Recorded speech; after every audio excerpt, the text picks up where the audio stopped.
Section 44AE என்னப்பா 44A என்ன சொல்லுங்க, business of plying, leasing, hiring goods or carriage. சொல்லுங்க, business of plying, hiring or leasing goods carriage. அப்ப இதுல என்ன சொல்லணும்னா, all associate engage in business of plying, hiring or leasing goods carriage. Goods carriage அப்படின்னா என்ன, நம்ம ஊர்ல சிம்பிளா சொன்னா என்ன சொல்லுவீங்க, லாரின்னு சொல்லுவீங்க. என்னப்பா, லாரி இல்லையா? லாரில என்ன சொல்லுவீங்க நீங்க, கூட்ஸ் கேரேஜ். லாரி, அப்புறம் டாடா ஏஸ், இதெல்லாம் என்ன செய்யுங்க, கூட்ஸ் கேரேஜ். என்னங்க, கூட்ஸ் வந்து என்ன செஞ்சுட்டு இருக்கோம், கேரேஜ் பண்ணிட்டு போகுது இல்லைங்களா? லாரிய ட்ரக்னு சொல்லுவாங்க நம்ம ஊர்ல, இல்லையா, ட்ரக். சரி, இதெல்லாம் என்ன பண்ணுது அப்படின்னு பாத்தீங்கன்னா, நம்பர் ஆஃப் கேரேஜ். என்னங்க, number of carriage. assessee must not own more than 10 goods carriage at any time during the previous year. அதாவது ப்ரீவியஸ் இயர் எடுத்து பார்க்கும் பொழுது ஒரு அசஸி ஆனவர் 10 வண்டிக்கு மேல கூட்ஸ் கேரேஜ், லாரி அந்த மாதிரி ஹெவி கூட்ஸ் வெஹிக்கிளோ அந்த நான் ஹெவி கூட்ஸ் வெஹிக்கிளோ வச்சிருக்க கூடாது. அதுக்கு மேல வச்சிருந்தா அவர் எங்க வந்துருவாரு, 44 ஏபிகஸ் வந்துருவாரு. சொல்லுங்க, எங்க வந்துருவாரு, எங்க வந்துருவாரு, 44 ஏபி கேசஸ்க்கு போயிடுவாரு. அத்தனை goods 10 carriage goods, carriage goods carriage இல்லையா? 10க்கு மேல போனா 44 ஏபிக்கு வந்துருவாரு. சார் 44 ஏடிக்கு எப்போ வருவாரு சார், ஏக்கு எப்போ வருவாருன்னா பிலோ 10 வெஹிக்கிள்ஸ். என்ன வெஹிக்கிள், கூட்ஸ் கேரேஜ் வெஹிக்கிள் வச்சிருந்தா அவர் என்ன செஞ்சிருவாரு, எஸ், அவ்வளவுதான் கான்செப்ட். கிளியரா? அடுத்து வந்து கண்டிஷன், அதாவது ஒரு all SSC engage in business of plying, hiring or leasing of goods carriage, அதான் அவங்க சொல்றாங்க.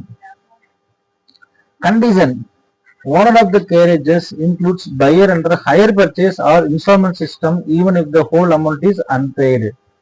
அவர் நம்ம ஓனரா கன்சிடர் பண்ணலாமான்னு கேட்டா, இதுக்கு என்ன அர்த்தம் அப்படின்னு பார்த்தா, நான் வந்து வண்டி வாங்கியிருப்பேன், ட்ரக்கு வாங்கிட்டேன், 10 லட்ச ரூபாய் சொல்றாங்க, நான் இன்ஸ்டால்மெண்ட் பேசிஸ்ல வாங்குறேன். இன்ஸ்டால்மெண்ட் பேசிஸ் என்ன தெரியுங்களா, என்ன, மாசம் மாசம் என்ன செய்யறேன், நான் இஎம்ஐ கட்டி வாங்குறேன். அப்ப கடைசி இன்ஸ்டால்மெண்ட் நீங்க பே பண்ணும் பொழுது உங்களுக்கு ஆர்சி புக்ல தருவோம். என்னங்க, when you pay last installment until ownership யார் கையில தான் இருக்கும், பொசஷன்லாம் யார் கையில தான் இருக்கும், பொசஷன் உங்க கையில இருக்கும், ஓனர்ஷிப் யார்கிட்ட தான் இருக்குன்னா உங்களுக்கு யாரு இருந்து கடன் கொடுத்தாங்களோ அந்த ஃபைனான்ஸ் எடுத்து என்ன இருக்கும், ஓனர்ஷிப் இருக்கும். அதனால நம்ம அதுக்கு வந்து ட்ரக்கோட ஓனர் நம்ம இல்லைன்னு சொல்ல முடியாது. Even though you are not paying that full amount, அல்லது அவுட்ஸ்டாண்டிங்ல இருந்தாலும் யார் தான் ஓனர், நீங்க தான் ஓனர். அவர் தெளிவா சொல்லிடுறாங்க. அப்பங்க you are a owner even though you are not paying that installment amount. கிளியரா? அதான் சொல்றாங்க, even though you are not paying. இல்ல ஹையர் பர்ச்சேஸ் சிஸ்டம், வாடகை கொள்முதல் முறைன்னு சொல்லுவாங்க இல்லைங்க, ஹையர் பர்ச்சேஸ் சிஸ்டம் அப்படிவாங்க. உடனே ஹையர் பர்ச்சேஸ் சிஸ்டம், வாடகை கொள்முதல், அதான் கான்செப்ட். புரியுங்க இல்லையா? புக்கு யார்கிட்ட தான் இருக்கும், அந்த வாடகைக்கு தான் அவங்க ஃபைனான்ஸ் எடுத்துட்டு தான் இருக்கும். எப்பதான் உங்களுக்கு தருவாங்க, நீங்க லாஸ்ட் இன்ஸ்டால்மெண்ட் பே பண்ணாதான் தருவாங்க. என்னங்க, லாஸ்ட் இன்ஸ்டால்மெண்ட். சார் அப்போ வந்து நான் அவுட்ஸ்டாண்டிங் இருக்குது அமௌண்ட், அதனால நான் ஓனர் இல்லைன்னு சொல்ல முடியாது. இது வந்து நீங்க பே பண்ணாலும் யார் தான், நீங்க ஓனர் தான். அதுக்கு யார் தான், you are the owner. Then you can claim the 44 you are a owner. என்ன செஞ்சுக்கலாம், 44 நம்ம கிளைம் பண்ணிக்கலாம். ஏன்னா பிலோ எத்தனை இருக்கணும், 10 goods carriage. Very good, that's very important. Okay, next.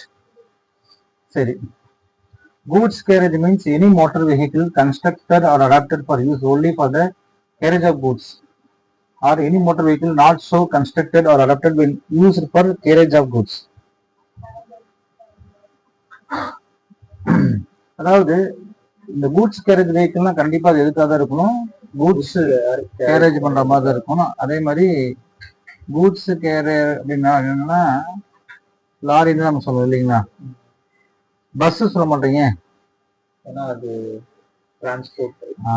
அது வந்து இதுங்க பப்ளிக் டிரான்ஸ்போர்ட். அப்ப பஸ் வந்து கிடையாது, பஸ் வராது இல்லையா, இதுதான் வரும், லாரி தான் வரும். அதுல சில கண்டிஷன்ஸ் என்னது,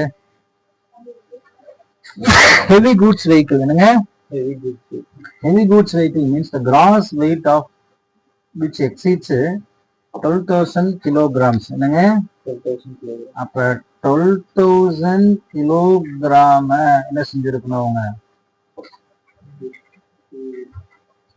12,000 கிலோகிராமுக்கு மேல என்ன செஞ்சிருக்கணும். தாண்டி இருந்தா heavy.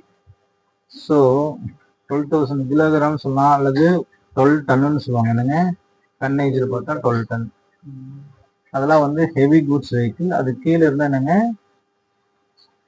நான் ஹெவி கூட்ஸ் வெஹிக்கிள்ஸ். அவ்வளோதான் அந்த கான்செப்ட்.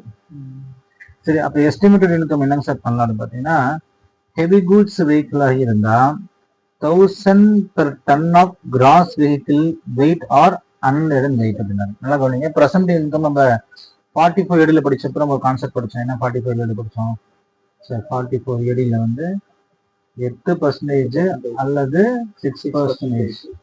ஸோ 44 ஏ பொறுத்த வரைக்கும் ஹெவி கூட்ஸ் வெஹிக்கிளுக்கு எவ்வளவு சொல்றாங்க, 1000 per ton. என்னங்க Per ton. 1000 per ton of gross vehicle weight. என்னப்பா, Gross vehicle weight. Or unladen weight. அதானுங்க unladen weight. லேடன்னா வெயிட், unladen என்னது, சுமை இறக்கியதுன்னு சொல்லுவாங்க. அப்ப கிராஸ் வெஹிக்கிள் வெயிட் என்னங்க, Gross vehicle weight or unladen weight. அப்ப 1000 per ton of gross vehicle weight or unladen weight. அப்ப வெஹிக்கிளோட வெயிட் தான் கன்சிடர் பண்ணாங்க. 1000 per ton of gross weight of vehicle. என்னங்க Gross weight of vehicle. நல்ல வார்த்தை முக்கியம். Cross 1000 per ton of gross weight. என்னங்க Gross weight. weight of vehicle. இது first condition. அதே நான் ஹெவியா இருந்தா எவ்வளவுதாங்க, 7,500 Standard. ஸ்டாண்டர்டா கொடுத்துறாங்க. அப்ப இது வந்து சம் போட்டா உங்களுக்கு ஈஸியா விளங்கும். Income shall be computed from the month when assessee acquired the property where it has been put to use or not. An assessee can declare higher income. இந்த இன்கம் விட அதிகமா காமிக்கலாம்னா எஸ் யூ கேன் டிக்ளேர். என்னங்க you can declare higher income. அப்படின்னா 7,500 இல்லை, நான் என்ன செய்யலாம், 20,000 கூட என்ன செய்யலாம் காமிக்கலாம். இங்க 1000 இல்லை, நான் 10,000 கூட என்ன செய்யலாம், ஆஸ் யுவர் விஷ். பட் இதுக்கு கீழே தான் காமிக்க கூடாது. கீழே காமிச்சா நீங்க 44 ஏவிக்கு போயிடணும். அதான் கண்டிஷன். கிளியரா? ஹெவி கூட்ஸ் வெஹிக்கிள் சொல்லியாச்சு. 12,000 கிலோகிராமுக்கு 12,000. அதை தாண்டது 12,000 ton. எஸ், அவ்வளவுதானே. டிடக்ஷன்ஸ் நம்ம சொன்னோம் 32, 38 வந்து எடுத்துக்குள்ள இந்த estimate income is comprehensive and no further deductions. 32, 38 எடுத்துக்குள்ள கூடாது. Deductions 40B, remunerations to partners under section 40B shall be further deductions from the income so computed. அப்ப section 40 subsection B அப்படின்றது வந்து நீங்க ஃபர்தரா என்ன செய்யலாம், 80U ல சாரி 80C to 80U ல நீங்க ஃபர்தரா டிடக்ட் பண்ற மாதிரி என்ன செய்யலாம், இதுலயும் நீங்க தாராளமா கழிச்சுக்கலாம். டெப்ரிசியேஷன் ஆல்ரெடி அலோவ் பண்ணாம தான், அதனால டெப்ரிசியேஷன் என்ன செய்யக்கூடாது, திரும்பவும் நீங்க என்ன செய்யக்கூடாது, டிடக்ஷன்ஸ் பண்ணக்கூடாது. But deductions 60A shall be available. அதான் உங்களுக்கு 44 ஏடியில் என்னென்ன கண்டிஷன் வச்சோ அது அப்படியே என்ன செய்யும் இங்க வரும். அப்ப 44 ஏடியில் என்ன செஞ்சோம், பிராட் ஃபார்வர்ட் லாஸஸ் எடுத்துட்டோம், அதை இங்கே வரும். Maintenance of books of accounts section 44A. An assessee who estimates income from such business as per section 44A, higher income is not required to maintain books of accounts under section 44A and 44. ஏன்னா அவங்க 44AE வந்துட்டாவே எதுக்கு வர மாட்டாங்க, 44AAக்கும் ஏவிக்கும் வரக்கூடாது. அது logic. சரி சரி வரலாமா அப்படின்னு கேட்டா ஆஸ் ஹிஸ் விஷ் இல்லையா, அவங்களோட விருப்பம் தான். Next, effect of his assessee lower income. If he wants to, இந்த 7,500 கீழே நான் வந்து 6,500 காமிக்கிறேன், அல்லது 1000 rupees இல்ல எனக்கு வெறும் 250 ரூபா அப்படின்னு நான் காமிச்சேன்னா இதெல்லாம் வந்து என்ன ஆயிடுச்சு, பிரசன்ட் இன்கம் விட ரொம்ப குறைவா சொல்றீங்க அப்படின்னும் போது கண்டிப்பா நீங்க எங்க தான் போய் ஆகணும், 44A-B போய் ஆகணும். அப்போ கண்டிப்பா 44A அப்ளை ஆயிரும். அந்த 2 பாயிண்ட் நீங்க புரிஞ்சுக்கணும். கிளியரா? அடுத்து வந்து அவ்வளவு பாயிண்ட் கிட்டத்தட்ட என்ன செய்யணும், அசஸி can changing is options from year to years. சில செக்ஷன் நம்ம படிச்சுக்கிறோம். 44AD சப்செக்ஷன் 4 படிச்சோம். அதாவது அவுட் ஆஃப் செக்ஷன்ஸ் 44AD இந்த சேம் கான்செப்ட் இதுக்கு அப்ளை ஆகும். ஒவ்வொரு டைம் போயிட்டு என்ன செய்ய முடியாது, வர முடியாது, நம்ம படிச்சோம் இல்லைங்களா? சரி, அடுத்த இல்லஸ்ட்ரேஷன் 80. இந்த 80 வந்து உங்களுக்கு நான் எக்ஸ்பிளைன் பண்றேன், நல்லா கவனிக்கணும். 80 இல்லைங்களா? இல்லஸ்ட்ரேஷன் 80 பாருங்க. Sukhvinder is engaged in the business of flying goods carriage on 1st April 2023. He owns 10 trucks. எத்தனை ட்ரக்ஸ் வச்சுக்கிறாருங்க? 10 trucks. ஆமா. அவுட் ஆஃப் விச் 6 ஆர் என்னங்க ஹெவி குட்ஸ். மிச்சக்கு ஒரு 4 என்னவா தான் இருக்கும், நான் ஹெவியா தான் இருக்கும். மிச்சம் 4 என்னவா தான் இருக்கும். கண்டிப்பா நான் ஹெவியா தான் இருக்கும். லாஜிக் புரிஞ்சுதா? சரி, unladen weight of each is 20 ton, out of which 6 are heavy goods vehicles.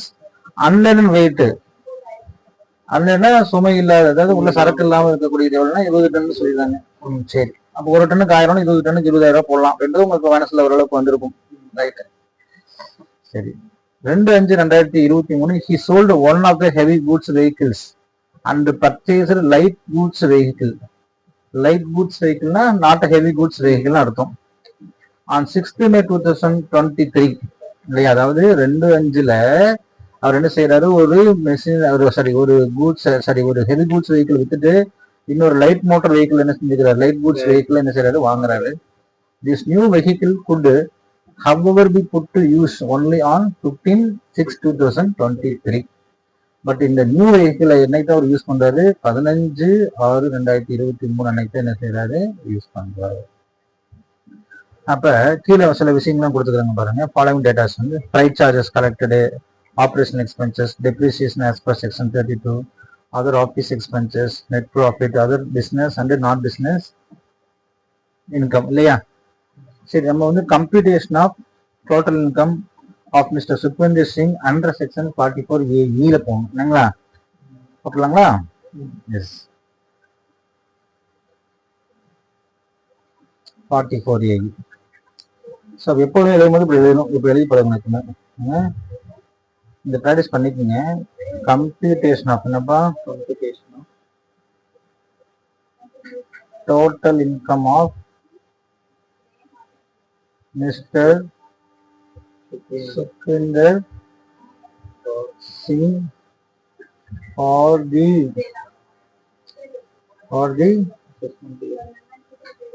assessment year என்ன கேட்டுக்கிறீங்க? ஓகே, என்னங்க 23-24 வந்துச்சுன்னா இப்போ 24-25 பிராக்கெட்ல ஃபினான்ஷியல் இயர் 23. இது உங்களுக்கு அண்டர்ஸ்டாண்டிங்காக இதெல்லாம் எழுதணும். உங்களுக்கு எக்ஸாம்ல மார்க் கிடைக்கும். பர்டிகுலர்ஸ்னு எழுதி அமௌண்ட் இன் ருபீஸ் இதெல்லாம் நீங்க எழுதுனா கிட்டத்தட்ட உங்களுக்கு இதுக்கு ஒரு மார்க் கிடைக்க வாய்ப்பு உண்டு. நீங்க என்னன்னு உங்களுக்கு சொல்ல வர்றது தெளிவா சொல்லுங்க. Computation of total income of mister Sukhvinder Singh for the assessment year dash particulars amount in ருபீஸ்னு எழுதிட்டீங்கன்னா அதுக்கு ஒரு ப்ரெசன்டேஷன் கொஞ்சம் நல்லா இருக்கும், நம்மளுக்கும் ஈஸியாக அண்டர்ஸ்டாண்ட் ஆகும் இல்லைங்களா? அடுத்து வந்து கால்குலேஷன் போடணும் இல்லையா? அதுக்கு முன்னால இன்னொரு கணக்கு படிச்சுலாம். அவரு எத்தனை வெஹிக்கிள்ங்க, 10 ட்ரக்ல 6 ட்ரக் என்னவா தான் இருக்குது, என்னவா இருக்குது, 10ல 6 வந்து ஹெவி கூட்ஸ் வெஹிக்கிளா இருக்குது. அப்ப ஃபர்ஸ்ட் நம்ம ஒரு சின்ன சின்ன கான்செப்ட்ல கொண்டு வந்தோம் இல்லையா? அவர் டோட்டலா எவ்வளவு வச்சிருந்தாரு ஒர்க்கிங்ஸ். நீங்க ஒர்க்கிங்ஸ் இங்க ஆன்சர் இங்க போடாதீங்க, ஒர்க்கிங்ஸ் தனியா எழுதிக்கீங்க. ஒர்க்கிங்ஸ்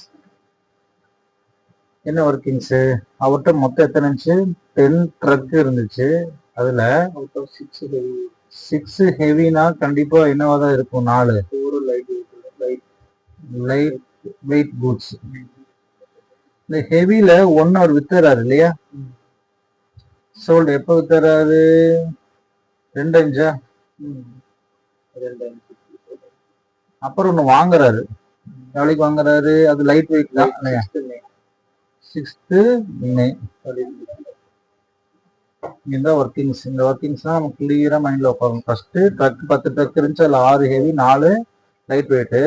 6ல 1 வித்துறாரு, மிச்சம் எத்தனை இருக்கும்? 5 இருக்கும். திருப்பியும் 1 வாங்குறாரு, அப்ப லைட் மோட்டர் வெஹிக்கிள் ஆயிரும் 5000. திருப்பி டோட்டல் என்னதான் 10. இதெல்லாம் நீங்க கொஞ்சம் மைண்ட அட்ஜஸ்ட் பண்ணி வச்சுக்கணும். சரி, நெக்ஸ்ட் வந்து ரொம்ப சிம்பிள்.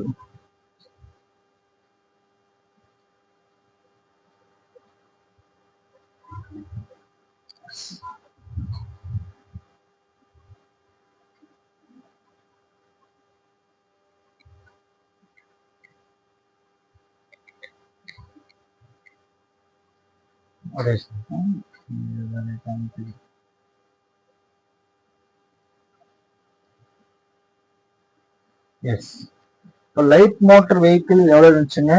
4 இருந்துச்சு. எத்தனை மாசம் இருந்துச்சு? 12 மாசம். எப்படி 12 மாசம் அப்படின்னு சொல்றீங்க அப்படின்னா, பிசினஸ் ஸ்டார்ட் பண்ண டேட்ல 10 வச்சுக்கிறாரு இல்லைங்களா? அப்ப 4 10 வந்து இருக்குதுன்னா அப்ப 4 என்ன வருது? லைட் வெயிட் குட்ஸா எவ்வளவுங்க? அப்ப 4 இன்ட்டு 7500 போட சொல்றாங்க. அதுக்கு இன்ட்டு 12. ஏன் 4 இன்ட்டு 7512 போறோம்? 4 வெஹிக்கிளுக்கு 7500, ஒரு வண்டிக்கு 7500 கொடுக்கணும். எத்தனை மாசம் இருந்தது நம்ம கையில? அடுத்து ஒரு லைட் மோட்டர் வெஹிக்கிள் எவ்வளவுங்க? Light motor vehicle 7500. ஏன் 7500? ஒரு வெஹிக்கிள் லைட் ஓட்டும் வெஹிக்கிளுக்கு 7500. எத்தனை மாசம் தாங்க? அப்ப 1 7500 எத்தனை மாசம்? 11 மாசம். ஏன் 11 மாசம்? அவர் எப்போ வாங்கினாருன்னு பாருங்க. எப்போ வாங்கினாரு அவரு? எத்தனாம் தேதி வாங்கினாருங்க? 6 மே 2023 வாங்குறோம்னா அப்ப 11 மாசம் அவர் கையில இருந்தது இல்லையா? அப்ப கால்குலேட்டர் யூஸ் பண்ணுங்க. 4 இன்ட்டு 7500 இன்ட்டு 12 போட்டா 3,60,000.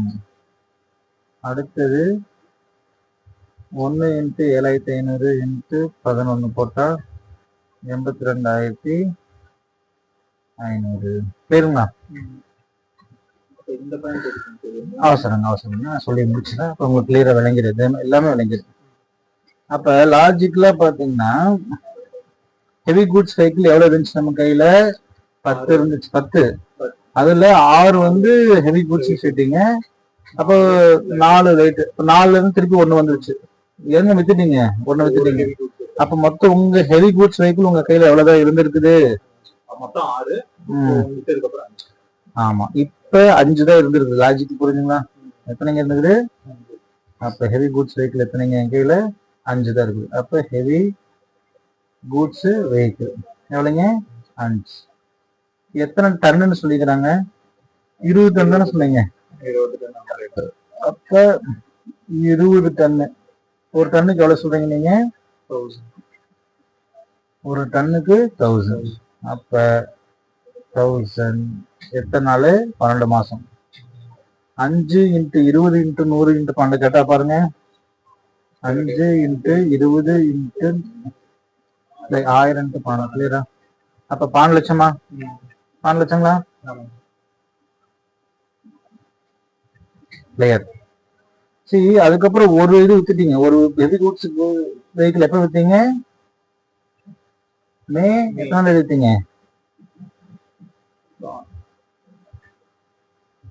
2/5 தான் நீங்க என்ன செய்றீங்க? விக்கிறீங்க. எப்ப? அப்ப 1 மாசம் இருந்திருக்குதா? 1 மாசம் இருந்திருக்குது. அப்ப அந்த 1 மாசமா 2 மாசமா நீங்க கிளியரா வச்சுக்கணும். அதாவது இன்கம் பொறுத்த வரைக்கும் 1 மாசம் இருந்துருச்சு. என்னங்க? 1 மாசம் இருந்துருச்சு. அதாவது ஏப்ரல் முடிஞ்சு மே 2ஆம் தேதி ஸ்டார்ட் ஆயிடுச்சுன்னா அப்ப இந்த 2ஆம் மாசம் இருக்கிறதுனால என்ன செஞ்சு வேண்டியதான்? நம்ம ஃபுல்லாவே கன்சிடர் பண்ண வேண்டியதான். அப்ப நீங்க என்னதான் செய்யணும்? 2 மாசம் தான் நீங்க எடுத்துக்கணும். அப்ப ஒரு கூட்ஸ் 2 மாசம் 1000 இல்லையா? இன்ட்டு 20 ஏன்? அப்ப கரெக்டுங்களா? அப்ப நீங்க என்ன செய்யணும், 1000 திருப்பி பெருக்குங்க. 1 இன்டூ 2 இன்டூ 2 மந்த்து 7000 இன்டூ 20 டன்னுக்கு எவ்வளவு? 40,000 ரூபாய். அப்ப 40,000 ரூபாய். கிளியருங்களா? புரியுதுங்களா? சரி, அடுத்தது இதெல்லாம் கூட்டலாமா? கூட்டினா என்ன வருவாங்க? 40,000 பிளஸ் 12 லட்சம் பிளஸ் 82,500 பிளஸ் 3 லட்சத்தி 14,82,500. கிளியருங்களா? சொல்லுங்க, கரெக்டா இல்லையா? இல்ல, எப்படி கரெக்டா? 14,82,500 இது சரியான ஆன்சர் கிடையாது. ஏன் அப்படின்னா, other business and non business income ஒரு 70,000 இருக்குது. அது எங்கன்னா சம்பளம் படிச்சதுன்னு தெரியும். கீழே கொடுக்குறான் பாருங்க. Fried charges, operation expenses, depreciation, other expenses, இதெல்லாம் எடுத்துக்கொள்ள கூடாதுன்னா கண்டிப்பா எடுத்துக்கொள்ள கூடாது. ஏன்னா it is assumed that all expenses have been already adjusted.